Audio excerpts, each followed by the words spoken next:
Assalamu alaikum. It's really great to be here.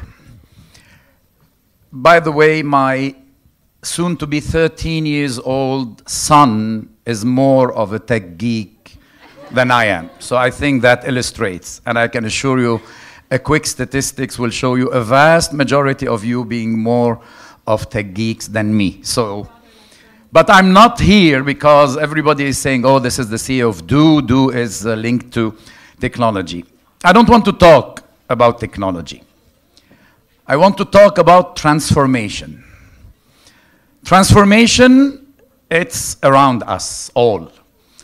Transformation, it can take different shapes and form. It's intrinsic to life itself. Now, the pace of transformation can vary.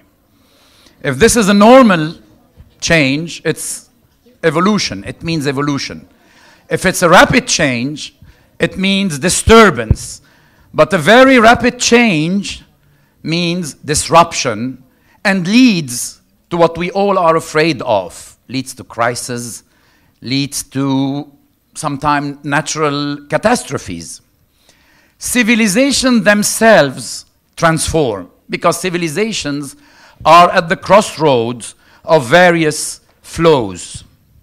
Now, when we consider, if we just keep in mind that communities, cities, civilization themselves were born and created around the natural means of communication.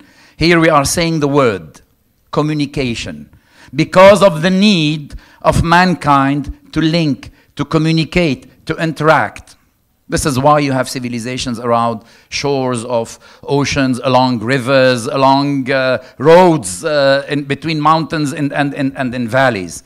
If we take this into account, then it comes as no surprise that the new means of communication that we are living and witnessing, and that some of you are holding in your hands, or some development of existing means enabled by the extraordinary rapid pace of technological advance, all this is contribution to what we feel as disruption. Now, it's very important that we take into account some of these milestones. Mobile telecommunication introduced a fundamental new dimension to mobility.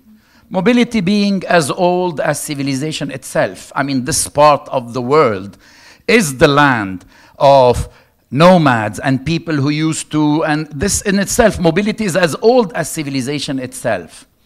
But now, mobile telecommunication brought a new dimension with a promise of a new type of freedom, with a promise of new type of enjoyment, with a promise of new type of efficiency, a new type of prosperity.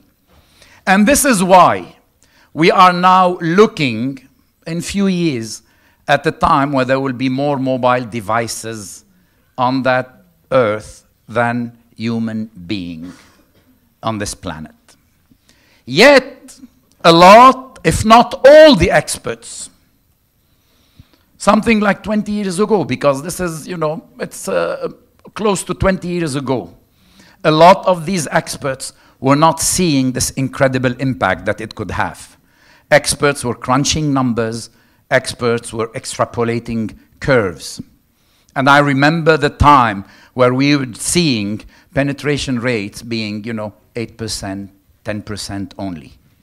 Just for the comparison, you have more than 200 penetration rate of mobile in the UAE, the most penetrated, or the country where the use of mobile telecommunication means are the most developed in the entire world. Then the internet created this extraordinary platform where other components of your life, knowledge, information, could be shared. Of course, the combined power of mobility and the internet then brought an even extra dimension. But the true innovation that happened almost by accident, social networking just 6 or 7 years ago, 8 years ago.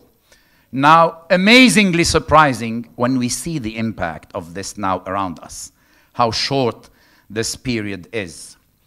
Social network was fueled by the irresistible need of human being to connect to others, to open a window and to widen your world. And this is what happens.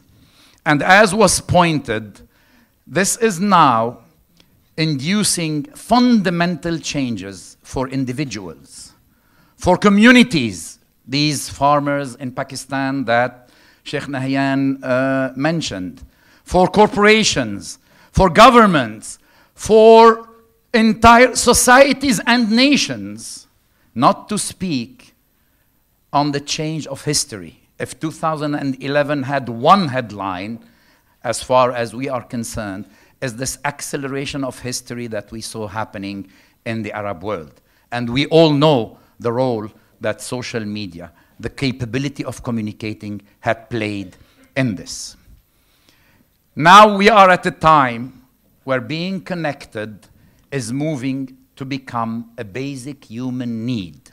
We were arguing and debating a few years ago as experts, and we were saying that the next big thing would be things like, we were all in conferences 10 years ago, and the next big thing should have been mobile payment or e-payment, etc., etc.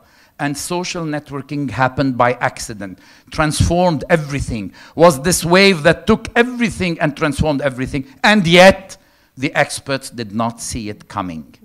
A lesson of humility to all of us, because it just happened by the people. It did not happen by the industrial players. It happened because you felt this need, and you made it happen. And this is now impacting everything in our lives, our individual or our collective and social lives. Our access to information, our access to knowledge, our access to the doors that we have with our administrative life, our access to our bank, to the supermarket, to our friends, etc., etc. With this incredible sharing capability comes as well the counterpart. Because yes, we are moving from shared certainties that industry players, individuals had. We are moving to shared uncertainties, from unshared certainties to shared uncertainties. But with this, we should have as well bring a sense of responsibility. We should as well, like any new technology or any new capability, we should bring the antidotes of some drawbacks or negative effects that the technology itself can create. We should think what to do about privacy, a subject that we should think about what to do with protecting from undue exposure. We should think about protecting from criminal behavior that would induce your privacy or use it for fraudulent thing. All these things are now part of this ecosystem that is happening, and that is day by day in the move, in transformation. Ladies and gentlemen, dear students, this part of the world missed completely the Industrial Revolution that completely defined the geostrategic map that we are living in today for the last more than 100 years. We did not create, we did not develop any technology. We were buying and using technology only. Today, with a new era that is starting in what I like to call the fog of this dawn of new era, we have an opportunity. We have an opportunity to catch up. We have an opportunity to define how to exist on this new map of the digital age. And this is a call. This is a call for policymakers. This is a call for decision takers. This is a call for industry players. But this is before everything, a call for the people who are using this technology and what they do for it. This is a call for all of us to embrace this, to look at the positive side of it, because as we speak, there are new tribes that are being formed. And we have to do this with a lot of determination, a lot of ambition. We should not be shy on the ambition, but we have to do it with humility, because as always, we do not define that. Our children, and after them, their children will be defining. We have to embrace it with passion. We have to embrace it because in these new tribes at the fog of the dawn, there are our children and there are our destiny. Thank you very much for giving the opportunity to be with you.